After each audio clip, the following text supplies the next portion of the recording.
'Twas the night before Christmas when all through the house not a creature was stirring, not even a mouse. The stockings were hung by the chimney with care, in hopes that St. Nicholas soon would be there. The children were nestled all snug in their beds, while visions of sugar plums danced in their heads. And Mama in a kerchief, and I am a cat, had just settled down for a long winter's nap. When out on the lawn there arose such a clatter, I sprang from the bed to see what was the matter. Away to the window I flew like a flash, tore open the shutters and threw up the sash.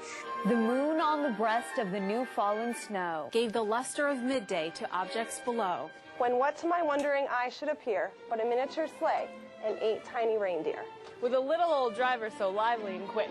I knew in a moment it must be St. Nick. More rapid than eagles, his coursers they came, and he whistled and shouted and called them by name. Now Dasher, now Dancer, now Prancer and Vixen, on Comet, on Cupid, on Donder and Blitzen.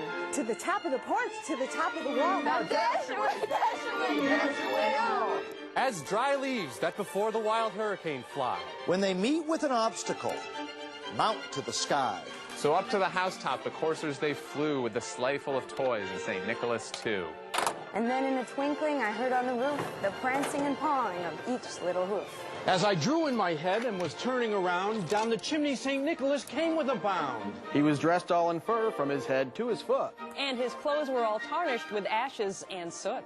A bundle of toys he had flung on his back, And he looked like a peddler just opening his pack. his eyes, how they twinkled, his dimples, how merry.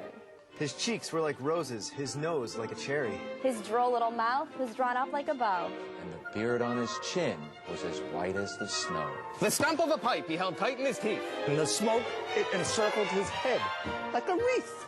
He had a broad face and a little round belly that shook when he laughed like a bowl full of jelly. He was chubby and plump, a right jolly old elf. And I laughed when I saw him, in spite of myself. With a wink of his eye and a twist of his head. Soon gave me to know I had nothing to dread. He spoke not a word, But went straight to his work. And filled all the stockings, then turned with a jerk. And laying his finger aside of his nose and giving a nod up the chimney he rose. He sprang to his sleigh, to his team gave a whistle. And away they all flew like the down of a thistle. but I heard him exclaim as he drove out of sight, "Happy Christmas to all, and to all a good night."